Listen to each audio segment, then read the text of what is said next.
निकाल लेंगे, घुसा देंगे, निकलने से पहले निकाल लीजिए। मतलब प्रदेश के मुखिया से सीधे शब्दों में ये यूज़ नहीं हुआ कि आप जो है वो कॉन्डोम यूज़ कर लीजिए, कॉन्ट्रासेप्टिव पिल्स यूज़ करवा लीजिए अपनी वाइफ को। बहुत सारे ऐसे तरीके हैं जिससे प्रजनन दर को रोका जा सकता है। जो आप बच्चे नहीं चाहते हैं तो मत कीजिए। पता नहीं किस नशे में थे या क्या बात थी, किस दंभ में थे या क्या सोच रहे थे, ये तो ईश्वर ही जाने। मुद्दा उन्होंने ठीक उठाया था, प्रजनन दर को रोकने वाला। तो आप सेफ जो है वो इंटरकोर्स अपने पार्टनर के साथ कैसे करते हैं, दैट इज सेक्स एजुकेशन, ताकि आप बहुत सारी बीमारियों से बच सके, ताकि आप प्रजनन दर को रोक सके। मुख्यमंत्री की मानसिक स्थिति ठीक नहीं है और वो शायद डिमेंशिया के शिकार हो गए हैं, जिसमें वो बार बार भूल रहे हैं। नमस्कार, मैं अंजनी कुमार। बात करने वाले हैं हम लोग बिहार के परम तेजस्वी मुख्यमंत्री नीतीश कुमार के बारे में। नीतीश कुमार मुख्यमंत्री से कब सेक्सोलॉजिस्ट हो गए ये पता ही नहीं चला। उन्होंने जनसंख्या नियंत्रण को, जनसंख्या रोकने के लिए ऐसा थ्योरी दिया कि पूरे बिहार में ही नहीं पूरे देश में वायरल होने लगा। उनका समर्थन दे दिया बिहार के उप मुख्यमंत्री तेजस्वी यादव ने। उन्होंने कहा कि सेक्स की पढ़ाई तो, एजुकेशन ज़रूरी है, ये तो स्कूल कॉलेज में पढ़ाया जाता है। लेकिन क्या ये जो उन्होंने बोला, अमर्यादित शब्द कहिए या फिर अनपार्लियामेंट्री वर्ड कहिए, वर्ड तो था नहीं, खैर पूरा एक शब्दों का समूह था, वाक्यांश था। कैसा रहा, क्या महिलाएं सोचती हैं, इनके बारे में आइए जानते हैं। हमारे साथ हैं स्वाति जी, जो बिहार से ही हैं। इनको काफ़ी बार आप टीवी प्रोग्राम में देखते होंगे, इनका कॉलम भी छपता है अखबारों में। सबसे पहले स्वागत है स्वाति जी। जी, बहुत बहुत आभार। नीतीश कुमार जी का जो वो बयान है, जो उन्होंने जनसंख्या नियंत्रण के ऊपर दिया है, जो उन्होंने सेक्स एजुकेशन के ऊपर दिया है, उसको कैसे देखते हैं आप? सबसे पहले तो सेक्स एजुकेशन वर्ड यूज़ करना ही गलत होगा। मैंने इस विषय पे बहुत काम किया है और सेक्स एजुकेशन को लेकर के मैंने कई कॉलम्स भी लिखे हैं और बार बार मैं ये बात उठाती आई हूँ कि सेक्स एजुकेशन जो वाकई मायने में होने चाहिए वो स्कूलों में पढ़ाया जाना चाहिए। लेकिन सबसे पहली बात तो ये मैं बताना चाहूँगी कि भारत में किसी राज्य के पाठ्यक्रम में सेक्स एजुकेशन जैसी कोई शब्दावली नहीं है, कोई चैप्टर नहीं है। तो अगर कवर फायर दिया जा रहा है नीतीश कुमार को ये कह करके कि वो सेक्स एजुकेशन दे रहे थे, तो ये सरासर गलत है। और मतलब मैं सच में आश्चर्यचकित हूँ कि प्रदेश का एक मुखिया ऐसे शब्दों का, ऐसे वाहियात फूहड़, मेरे पास शब्द नहीं है। मैं अगर ये कहूँ, नीतीश जी को ही कहूँ कि वो उन शब्दों को वापस अभी यहाँ पे दोहरा दें तो वो नहीं दोहरा सकते हैं। उनकी जेवा थरथराएगी बोलते वक्त। लेकिन पता नहीं किस नशे में थे या क्या बात थी, किस दंभ में थे या क्या सोच रहे थे, ये तो ईश्वर ही जाने। लेकिन उन्होंने बिहार के साथ साथ पूरे भारत को शर्मसार किया है। अच्छा, इससे बिहार के साथ साथ भारत कैसे शर्मसार हो गया? वो कई लोग कह रहे हैं कि वो तो शब्द ठीक ही कहा, अगर वो इंग्लिश में बोलते तो वो सही रहता। इसमें शर्मसार होने वाली कौन सी बात थी, मैं जानना चाहता हूँ और हमारे दर्शक भी जानना चाहते हैं। सबसे पहले तो हिंदी में बोले, अंग्रेजी में बोले, उर्दू में बोले या तमिल में बोले, सेक्स एजुकेशन ये नहीं होता है। और जो वो बताना चाह रहे थे, सेक्स का फिजिकल रिलेशन का प्रोसेस बताना is never sex education. Sex education क्यों ज़रूरी है मैं आपको बताती हूँ। और सेक्स एजुकेशन है क्या, पहले तो ये समझ लेते हैं, क्योंकि इसी, चलिए उन्होंने एक सिगुफा तो छोड़ दिया, लेकिन इसी बहाने कुछ ढंग की बातें और कुछ असलियत जो हमारे समाज, हमारे देश की है, वो हम समझ लेते हैं। सेक्स एजुकेशन का अर्थ ये है कि मुद्दा उन्होंने ठीक उठाया था, प्रजनन दर को रोकने वाला। तो आप सेफ जो है वो इंटरकोर्स अपने पार्टनर के साथ कैसे करते हैं, दैट इज सेक्स एजुकेशन, ताकि आप बहुत सारी बीमारियों से बच सके, ताकि आप प्रजनन दर को रोक सके, है ना। तो इसके लिए जो वाहियात तरीका उन्होंने बताया, वो तो मुझे लगता है कि अगर वो मूवी बन रही होती ना तो उस पर भी एडिटिंग हो जाती है, सर्टिफिकेट भी नहीं मिलता, वो पक्के के पक्के एडिटिंग में जाती। लेकिन उन्होंने विधानसभा में खड़े होकर के ये बात बोल दी जो उनके कहने का अर्थ था। अब अर्थ की बात करते हैं सीधी सीधी बातों में। उनके कहने का अर्थ ये था कि आप जब भी अपने पार्टनर के साथ होते हैं, फिजिकल रिलेशन में होते हैं, तो आप अगर नहीं चाहते हैं कि आपके बच्चे हों अभी, तो उस पर जो है कंट्रोल करना चाहिए। मतलब प्रदेश के मुखिया से सीधे शब्दों में ये यूज नहीं हुआ कि आप जो है वो कॉन्डोम यूज कर लीजिए, कॉन्ट्रासेप्टिव पिल्स यूज करवा लीजिए अपनी वाइफ को। बहुत सारे ऐसे तरीके हैं जिससे प्रजनन दर को रोका जा सकता है। जो आप बच्चे नहीं चाहते हैं तो मत कीजिए। लेकिन उन्होंने जिस सड़क छाप, मुझे तो लगता है कि सड़कों पर भी ना जो अभी किशोर होते हैं वो इस तरह की भाषा प्रयोग नहीं करते हैं, लेकिन हैं तो बिहार के ना।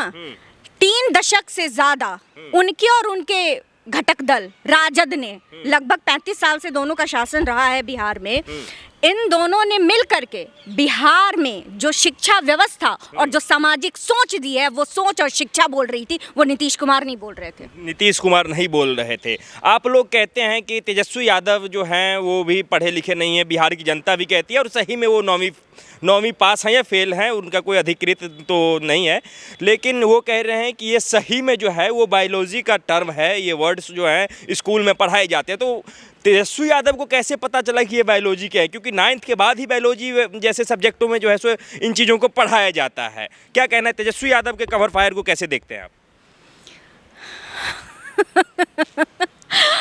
सिर्फ हंसा जा सकता है, और बिहार से हूँ तो दुर्भाग्य पे रोया जा सकता है, और कुछ नहीं किया जा सकता है। निकाल लेंगे, घुसा देंगे, निकलने से पहले निकाल लीजिए। किसी भी पाठ्यक्रम में अगर ये शब्द यूज़ किए गए हैं बायोलॉजी के किसी भी बुक में, तेजस्वी यादव अभी आए, आज से मैं लिखना और पढ़ना छोड़ दूंगी। वो मेरे सामने लेकर के आए, मैं उनको ओपन चैलेंज करती हूँ। अगर ये शब्द मैं खुल करके मुंह से बोल रही हूँ, अगर ये शब्द हैं ऐसे ही, तो वो लेकर के आए। मैं जो है मैं कॉलम्स लिखना भी बंद कर दूंगी, मैं बोलना भी बंद कर दूंगी। ये मेरा चैलेंज है। ठीक है स्वाति जी, जैसे आप वीडियो देख रहे थे, जिस तरीके से नीतीश कुमार अपना शब्द रख रहे थे कि निकाल देना चाहिए, उसके बाद निकलते समय निकाल देना चाहिए, पानी फेंक देना चाहिए, पानी नहीं गिरना चाहिए, ये इस टाइप का शब्दों से आपको क्या लग रहा था? क्या वो सिंचाई के बारे में किसानों को संबोधित कर रहे हैं? किसान को संबोधित कर रहे थे। अब देखिए, अब ये तो यही होता है, ये मज़े लेने वाली बात है। और मैं एक और बात बता दूं, अब तक हम बिहार के लोग जब बाहर पढ़ने और नौकरी के लिए जाते थे ना, तो हमें चारा चोर के यहाँ से ये बंदा है ये कह करके ना हमारा मजाक उड़ाया जाता था। अब हमें क्या कह के मजाक उड़ाया जाएगा? और हो रहे, कॉलेजेस से आ रहे हैं, मेरे पास 4-5 कॉल्स आ चुके हैं कि अब कॉलेज में ये गॉसिप का सब्जेक्ट है कि अरे ये तो वो वाले हैं जिनके मुख्यमंत्री ने वही सिंचाई, सब ऐसे ही बोल रहे हैं, मज़े ले रहे हैं सब। तो अब तो आगे की कितने दशक हम बिहारी जो है वो सिंचाई वाले मज़े सुनेंगे, अब ये तो ईश्वर ही जाने। आप जो बात कह रहे थे कि सिंचाई की बात कर रहे थे, उन्होंने ये सारी बातों को कहना शुरू किया था बिहार का आंकड़ा देते हुए कि बिहार का जो प्रजनन दर है वो बहुत सुधरा है, वो 2.9 तक आया है, लगभग 4 से, और इसे 2 करना है। मतलब इस प्रजनन दर को 2 के स्तर तक बिहार के लिए लेकर के जाना है। और तब संबोधित कर रहे थे कि बिहार की जो लड़कियां हैं अगर शिक्षित होंगी तो उनका योगदान इसमें होगा। तो इसमें बिहार की लड़कियां शिक्षा, तो फिर सिंचाई की बात कहाँ से आ गई? और तो सुनिए, जो इन्होंने सर्वे किया है जातीय जनगणना वाला, 7% ग्रेजुएट, उसमें महिलाएं कितनी होंगी? वो किस मतलब कहे कि किस ग्रुप को एक्चुअली संबोधित कर रहे थे, ये तो वो खुद ही कंफ्यूज्ड हैं। पूरे देश के स्तर पे लगभग 71% साक्षरता है स्त्रियों की, और बिहार में आकर के यही साक्षरता हो जाती है 55%। तो क्या आप उन 55% वालों को बोल रहे थे? बाकी के 45% कहाँ गए? आप अगर प्रजनन दर में सुधार की ही बात कर रहे थे तो आपको तो पूरे कौम को बोलना चाहिए ना, और स्त्रियों को क्यों टारगेट कर रहे थे? क्या आप कोई ऐसा उदाहरण देकर के पुरुषों को नहीं समझा सकते थे? तो आपकी मानसिकता कितनी अश्लील है और कितनी, मतलब मैं क्या कहूँ कि ज़मीन के नीचे गिर गई है, दोजख में पहुँच चुकी है। ये तो अब जानने सुनने वाले देश की बात कर रहे हैं। अमेरिकन गायिका जो है मैरी जी, उनका भी कमेंट आ गया है ना, उन्होंने भी कहा है कि अगर मैं भारत की होती तो बिहार के मुख्यमंत्री बनने का दावा मैं पेश करती और मैं वहां से चुनाव लड़ती। आप देश की बात कर रहे हैं, हम तो विदेशों तक शर्मसार हो गए हैं। आपको क्या लग रहा है, क्या नीतीश कुमार अपने जो हैं सो अनुभव की बात कर रहे थे वहाँ पे, या फिर नीतीश कुमार जो हैं वो ऐसा कहा जा रहा है कि कई बार वो सूखे नशा की हालत में होते हैं तो इस प्रकार के शब्दों को चयन करते हैं? क्या लग रहा है, ये अनुभव था या सूखे नशा का रिजल्ट था?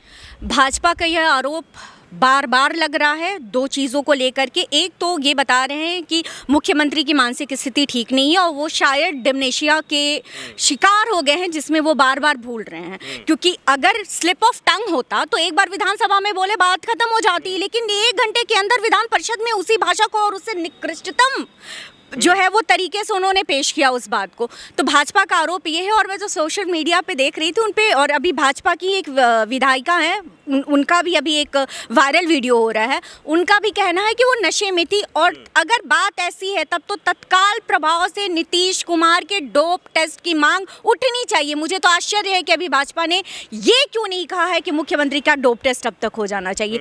तो अब असलियत क्या है ये तो टेस्ट के बाद ही पता चलेगा। अगर वो सूखे नशे में भी रहते हैं या उनकी मानसिक स्थिति भी ठीक नहीं है, तो क्या कोई ऐसा व्यक्ति जिसकी मानसिक स्थिति ठीक नहीं है या जो नशे का आदी है, उसको एक प्रदेश का मुखिया पद पे बने रहने का हक है? और क्या वो वहाँ की जनता के साथ न्याय होगा?